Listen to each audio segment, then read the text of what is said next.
This is Teresa Medina-Castillo with What's Up Now, and we're talking to Paul Guzzone, who's playing with the Bacon Brothers Band tonight at the Harvester.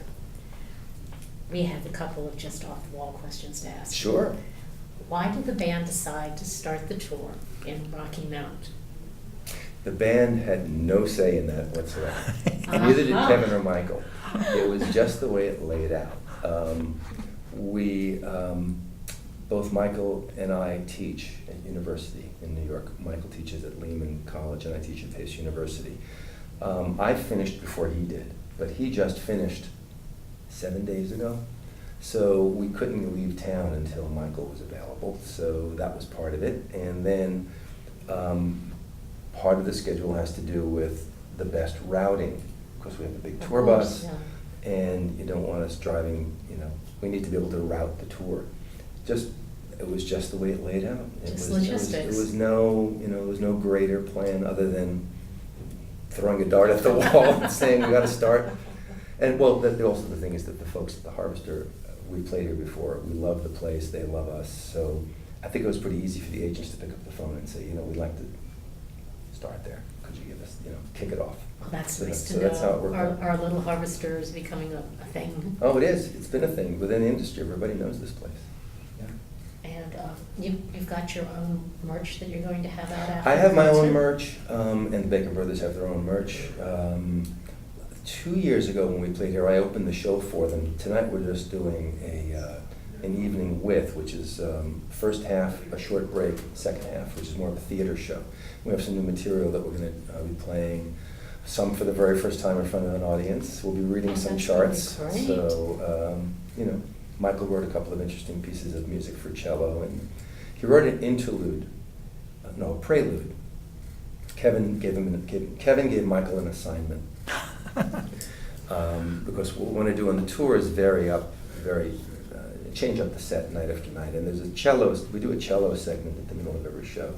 So we have these songs that are written, that Michael uses as cello one, and there are maybe a half a dozen different choices. And Kevin would like to go through them all. So on any given night we might do this song or that song.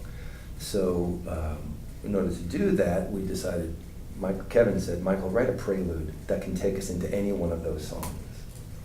Wow. So he wrote, and then Michael being Michael, he said it can't just be any prelude. It's going to be prelude for cello, tenor saxophone, harmonica, guitar, bass, and drums.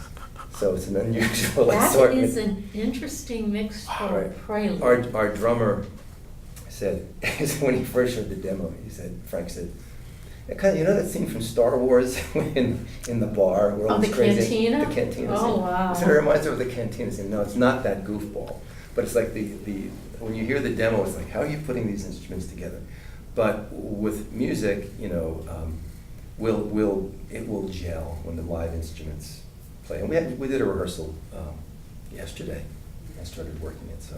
Oh, wow. Was it yesterday? What's today? No, today's Friday. It was Wednesday. I'm delirious because I was in London for 10 days.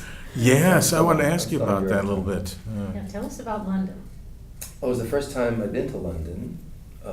Amazingly, I've been all over the world and never managed to get there. So Mary Ellen is a theater person, so it was it was a pilgrimage for us. We went to the Globe Theater and saw Hamlet, Oh, wow.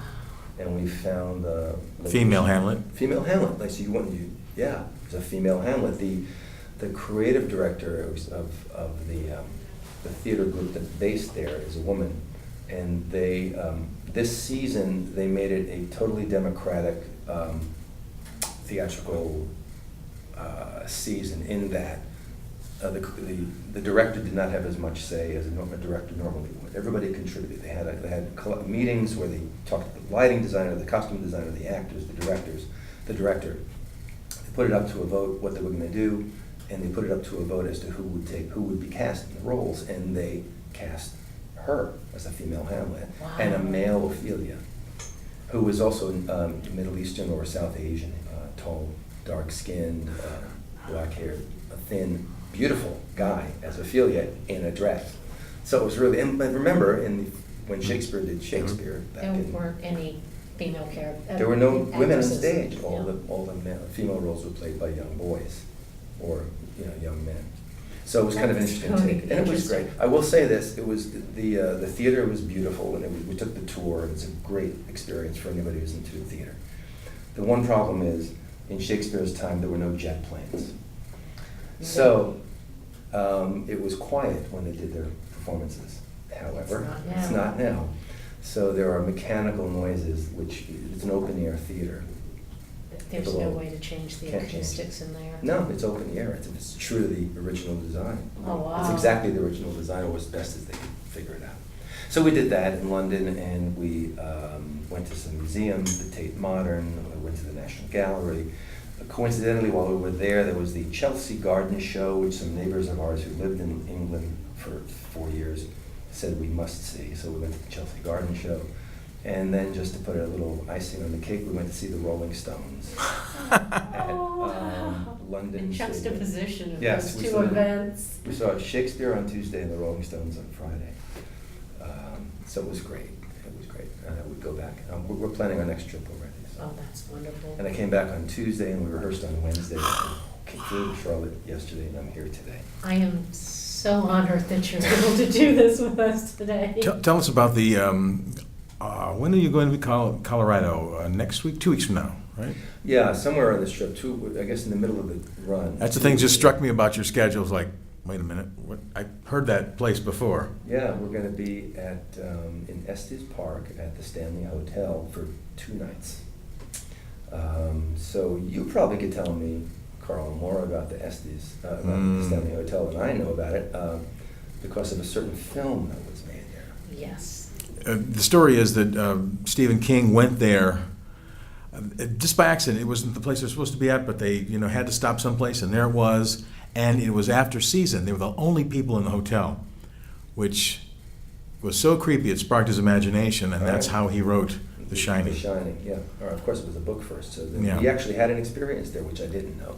So we're all going to be staying at the Stanley Hotel, and I'm sure when we get there, there'll be people telling us stories. And Supposedly, there's a concierge that is there just to tell visitors the I'm not stories. surprised.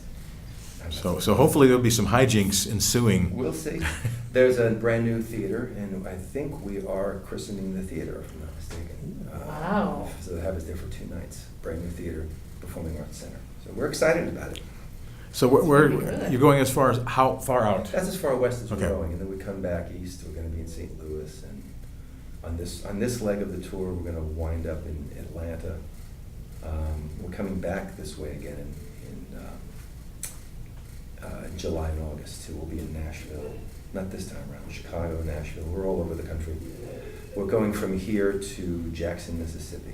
Wow. No, actually, from here we're going back to Charlotte. We have a show tomorrow night in Charlotte, Sunday night in Charlotte, Tuesday night in Jackson.